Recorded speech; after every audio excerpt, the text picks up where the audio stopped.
Item ಯಾವುದೇ ಇರಲಿ try ಮಾಡಿ ಆಚಿ ಚಿಕನ್ ಮಸಾಲಾ. ತುಂಬಾ ಲೆಂತಿ ಆಗಿರುತ್ತೆ, ಬಟ್ ಅಡ್ಜಸ್ಟ್ ಮಾಡ್ಕೊಳ್ಳಿ. ಡಿ ಕೆ ಶಿವಕುಮಾರ್ ಬಗ್ಗೆ ಮಾತಾಡಕ್ ಹೋದಾಗ, ಡಿ ಕೆ ಶಿವಕುಮಾರ್ ಸಿಎಂ ಆದ್ರೆ ಬಿಜೆಪಿ ಏನ್ ಅನ್ಕೊಳ್ಳುತ್ತೆ, JDS ಏನ್ ಅನ್ಕೊಳ್ಳುತ್ತೆ ಅಂತಲ್ಲ, ಪಕ್ಷದಲ್ಲಿರೋರೇ ಒಪ್ಕೊಳ್ಳಕ್ ರೆಡಿ ಇಲ್ಲ ಅವ್ರನ್ನ. ಡಿ ಕೆ ಶಿವಕುಮಾರ್ ಅವರ ಕೊಡುಗೆ ಕಾಂಗ್ರೆಸ್ ಪಕ್ಷಕ್ಕೆ ಏನು ಅಂತ ಕೇಳ್ತಾ ಹೋದಾಗ ಲಿಸ್ಟ್ ಕೊಡ್ಕೊಂಡು ಹೋಗ್ಬೋದು. ರೈಡ್ಗಳಾದಾಗ ಬಗ್ಲಿಲ್ಲ, ಎಂತೆಂಥ ರೈಡ್ ಆದಾಗ ಬಿಸ್ನೆಸ್ ಮನ್ಗಳು ಸರೆಂಡರ್ ಆದ್ರು, ಸೂಸೈಡ್ ಮಾಡ್ಕೊಂಡಿರೋ ಕೇಸ್ಗಳನ್ನು ನೋಡಿದ್ವಿ. ಯಾವುದಕ್ಕೂ ಬಗ್ಲಿಲ್ಲ, ಜಗ್ಲಿಲ್ಲ, ಜೈಲಿಗೆ ಹೋಗಿ ಬಂದ್ರು. ಅದೆಲ್ಲ ಅವ್ರ ಪರ್ಸ್ನಲ್ಲೇ ಇರ್ಬೋದು. ಏನೇ ಬೇರೆ ಪಕ್ಷ ಬಂದು ಆಫರ್ ಕೊಟ್ಟರೂ ಕೂಡ ಎಡಗಾಲಲ್ಲಿ ಒದ್ರು.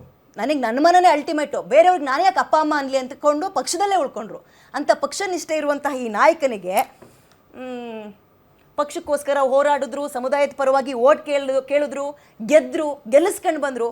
ಒಂದು CM ಸ್ಥಾನವನ್ನು ಕೊಡ್ತಾ ಇಲ್ಲ, ಮಾಡಿರೋ ಕೂಲಿಯನ್ನು ಕೊಡ್ತಾ ಇಲ್ಲ ಅಂದಾಗ ಎಷ್ಟು ಅದೇನು ಈ ದಲಿತ CM ಅಂತ ತರದಂತೆ ಮತ್ತೊಂದು ತರದಂತೆ ಯಾಕೆ ಕಟ್ ಹಾಕ್ತಾ ಇದ್ದಾರೆ ಅನ್ಸುತ್ತೆ ನಿಮಗೆ? ಇದೆಲ್ಲ ಸಿದ್ದರಾಮಯ್ಯನವರ ನಾಟಕ, ಬೃಹತ್ ನಾಟಕ. ಯಾಕೆ ಈಗ ಒಕ್ಕರಲಾಗಿ ನೀವೆಲ್ಲ ಒಕ್ಕಲಿಗರೆಲ್ಲರೂ ಕೂಡ ಸೇರ್ಕೊಂಡು ಸಪೋರ್ಟ್ ಮಾಡಬಾರ್ದು ಇಂಥ ಟೈಮ್ನಲ್ಲಿ? ಅಲ್ಲ ನಮ್ಮ ಪಕ್ಷ ಪಕ್ಷದಿಂದ ಯಾರು ಸಪೋರ್ಟ್ ಮಾಡಕ್ ಹೋಗಲ್ಲ ಅವ್ರಿಗೆ. ಯಾಕೆಂದ್ರೆ ನಮ್ಮ ಪಕ್ಷ ನಮ್ದು ತಾಯಿ ಪಕ್ಷ. ಯಾಕೆ ಅಂತ ಹೇಳ್ತೀನಿ ಕೇಳಿ. ಇಲ್ಲ ನೀವು ಕಾಂಗ್ರೆಸ್ಗೆ ಸಪೋರ್ಟ್ ಮಾಡಿ ಅಂತಲ್ಲ, CM ಅಭ್ಯರ್ಥಿ ಅಂತ ಬಂದಾಗ, ಇದೇ ಯಡಿಯೂರಪ್ಪ ಅವ್ರು CM ಆಗ್ತೀನಿ ಅಂದಾಗ ಕಾಂಗ್ರೆಸ್ನಲ್ಲಿ ಶಾಮನೂರು ಶಿವಶಂಕರಪ್ಪ ಅವರು ಪಾರ್ಟಿ ಬೆಳೆದ ಎಲ್ಲ ಮರೆತು ಯಡಿಯೂರಪ್ಪನ ಪರವಾಗಿ ನಾನು ನಿಂತ್ಕೊಳ್ತೀನಿ ನನ್ನ ಸಮುದಾಯ ಅಂತ ಅನ್ಕೊಂಡ್ರು. ಯಾಕೆ ಬಿಜೆಪಿಯಿಂದ ಅಂಡ್ JDS ನಿಂದ ಒಕ್ಕಲಿಗರು ಅಂತ ಬಂದಾಗ ಡಿ ಕೆ ಶಿವಕುಮಾರ್ ಪರವಾಗಿ ನಿಂತ್ಕೊಳ್ತಾ ಇಲ್ಲ ಒಬ್ರು? ನಾವು ಕೇಳ್ತಕ್ಕಂಥದ್ದು ಆ ನಾಟಕ ಆಡೋ ಕೆಲಸ ನಾವು ಮಾಡಲ್ಲ. ಯಾವ್ದು ನಾಟಕ? ಆಗ್ಲಿ ಅನ್ಕೊಂಡು ನಿಂತ್ಕೊಂಡಿದ್ದು ನಾಟಕನ ಅಲ್ಲ. ಅವ್ರು CM ಆಗೋದಕ್ಕೆ ನಮ್ದೇನು ವಿರೋಧ ಇಲ್ಲ. ಅವ್ರ ಪಕ್ಷದಲ್ಲಿ ಅವ್ರು ಆಗ್ಬೇಕು. ಅವ್ರು ಕೇಳಿದ್ರು ಕೂಲಿ ಕೇಳ್ತಾ ಇದಾರೆ, ಕೂಲಿ ಸಿಗ್ಬೇಕು ಅವ್ರಿಗೆ. ನಾವು ಸಿಗ್ಬಾರ್ದು ನಾವು ಮಾತಾಡಲ್ಲ. ನಾವು ರಾಜಕೀಯ ಮಾಡ್ತಾ ಇರೋದು ನಮ್ಮ ಪಕ್ಷ ನಾವು ಬೆಳೆಸ್ಬೇಕು. ರಾಷ್ಟ್ರ ಮಟ್ಟದಲ್ಲಿ ಇವತ್ತು ನಮ್ಮ ಪಕ್ಷ ಇದೆ. ಎಲ್ಲ ರಾಜ್ಯಗಳಲ್ಲೂ ಬಹುತೇಕ ರಾಜ್ಯಗಳಲ್ಲಿ ನಾವೇ ಇದ್ದೀವಿ. ಇವತ್ತು ನಾವು ಕೇಳೋದು ಪಾಪ ಡಿ ಕೆ ಶಿವಕುಮಾರ್ ಪಾಪ ಅನ್ಬೇಕಾಗ್ತದೆ. ಆ ಪಾಪದ ಕೂಸೋದು ಎಲ್ಲೋ ನಾನು ಕೂಸಂದ್ರೆ ಬೇರೆ ಅರ್ಥ ಆಗ್ಬಿಡುತ್ತೆ ಸರ್. ಪಾಪದ ಕೂಸು ಅಂದ್ರೆ ಬೇರೆ ಅರ್ಥ ಅಂದ್ರೆ ಗೊತ್ತಿಲ್ಲ, ಅದು ವಾಪಸ್ ತಗೊಂತೀನಿ ಮಾತು. ಬೇರೆ ಅದು ಬಲಿಷ್ಠ ಕೂಸು ಅನ್ಕೊಳ್ಳೋಣ. ಈಗ ನಾನು ಕೇಳೋದು, ಇವತ್ತು ಇವರು ಮುಖ್ಯಮಂತ್ರಿ ಆಗ್ಬೇಕಂತಕ್ಕಂಥ ಭಾವನೆ ಕೊಟ್ಟಿದ್ದ ಜನಕ್ಕೆ ಯಾವಾಗ? ಒಕ್ಕಲಿಗರು ಇದುವರೆಗೂ ಮುಖ್ಯಮಂತ್ರಿ ಆಗಿಲ್ಲಪ್ಪ, SM ಕೃಷ್ಣ ಆದ್ಮೇಲೆ ನನಗೊಂದು ಅವಕಾಶ ಕೊಡಿ, ನಾನು ಮುಖ್ಯಮಂತ್ರಿ ಆಗ್ತೀನಿ ಅಂತೇಳಿ ಗೆದ್ಕೊಂಡ್ಬಂದ್ರು. ಒಕ್ಕಲಿಗರೆಲ್ಲ ನಂಬ್ಕೊಂಡು ಕಾಂಗ್ರೆಸ್ ಒಕ್ಕಲಿಗರು, JDS ಒಕ್ಕಲಿಗರು, BJP ಒಕ್ಕಲಿಗರು, ಪಾಪ ನಮ್ಮ ಒಕ್ಕಲಿಗರು ಗೆಲ್ಲಿ ಬಿಡಪ್ಪ ಒಂದ್ಸಲ ಮುಖ್ಯಮಂತ್ರಿ ಆಗ್ಲಿ ಅಂತ ಕೊಟ್ರು. ಇಲ್ಲಿ ಸಿದ್ದರಾಮಯ್ಯನವ್ರದ್ದು ನಾಟಕನೂ ನಾವು ಜನಕ್ಕೆ ತಿಳಿಸ್ಬೇಕಾಗ್ತದೆ. ಅವ್ರದ್ದು ಬೃಹತ್ ನಾಟಕ ಆಡ್ತಾರೆ. ಅವ್ರಿಗೇನು ಪಾಪ ನಮ್ಮ ಪರಮೇಶ್ವರ್ ಉಪಮುಖ್ಯಮಂತ್ರಿ ಮಾಡಕ್ಕೆ ಎಷ್ಟು ಕಷ್ಟ ಕೊಟ್ಟರು ಇವರು.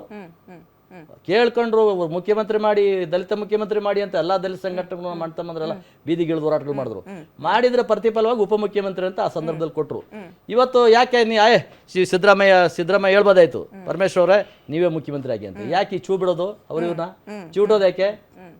ಏನಾದ್ರೂ ಅಕಸ್ಮಾತ್ ಸ್ವಾಭಿಮಾನದಿಂದ ಮಾತಾಡಿದ್ರೆ ಮಹಾದೇವಪ್ಪ ಒಂದು ಸ್ವಲ್ಪ ಮಾತಾಡ್ದಂಥ ಸಂದರ್ಭದಲ್ಲಿ ಒಂದು ಸನ್ನಿವೇಶ ಇದೆ, ಅದನ್ನ ಬಿಡಿಸಿ ಹೇಳಲ್ಲ. ಈಗ ಒಂದು ಸನ್ನಿವೇಶದಲ್ಲಿ ಹೇಳ್ತಾರೆ, ಸರ್ AKAD ಅಂತಕ್ಕಂಥದ್ದು ಪ್ರವರ್ಗ 4ರಲ್ಲಿ ಇಟ್ಟಿದ್ದಾರೆ. AKAD ಅನ್ನೋರು ಸುಳ್ಳು ಜಾತಿ ಪತ್ರದಲ್ಲಿ ಬಂದಿರತಕ್ಕಂಥವರು, ಸುಳ್ಳು ಜಾತಿ ಪತ್ರದಿಂದ ಬಂದಿರೋರು, ಅವ್ರನ್ನ AKS ಅಂದ್ರೆ ಬಲಗೈನವ್ರು ಸೇರಿಸ್ಬೇಡಿ ಅಂತ ಅಂದಾಗ, ಫೋನ್ ತಗೊಳ್ರು ನರೇಂದ್ರ ಸ್ವಾಮಿಗೆ, ಇನ್ನು ಮುಖ್ಯಮಂತ್ರಿ ಮಾಡ್ತೀನಿ ನರೇಂದ್ರ ಸ್ವಾಮಿ, ಸಮಾಜ ಕಲ್ಯಾಣ ರೆಡಿ ಆಗು ಅಂತಂದ್ರು.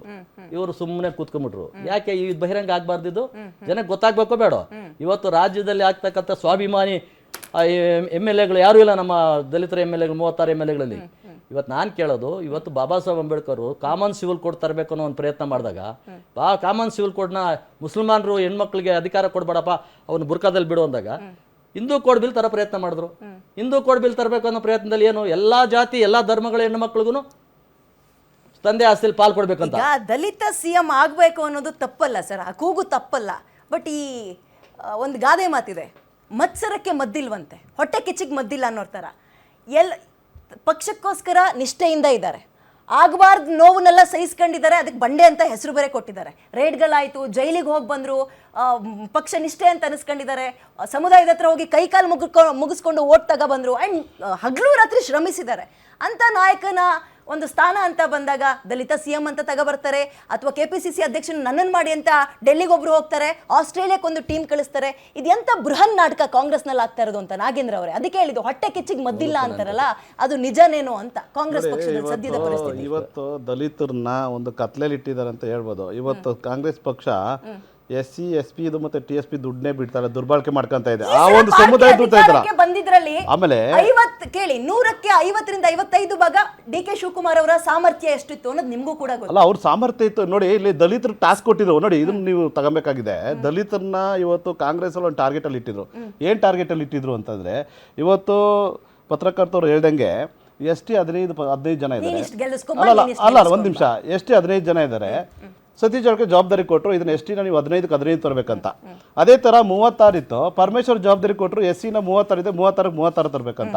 ಸ್ಕೂಲಲ್ಲಿ ಒಂದು ಮಾರ್ಕ್ಸ್ ಅಂತ ಇರುತ್ತೆ, A place A, B place B.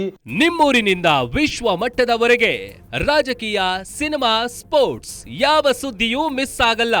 ಬರೀ ಸುದ್ದಿ ಅಷ್ಟೇ ಅಲ್ಲ, ಜೊತೆಯಲ್ಲೇ ಇರುತ್ತೆ ವಿಶ್ಲೇಷಣೆ. ಗ್ಯಾರಂಟಿ ನ್ಯೂಸ್ ನ ಸಬ್ಸ್ಕ್ರೈಬ್ ಮಾಡಿ, ಫಾಲೋ ಮಾಡಿ, ಕ್ಷಣ ಕ್ಷಣದ ಅಪ್ಡೇಟ್ಸ್ ಪಡೆಯಿರಿ.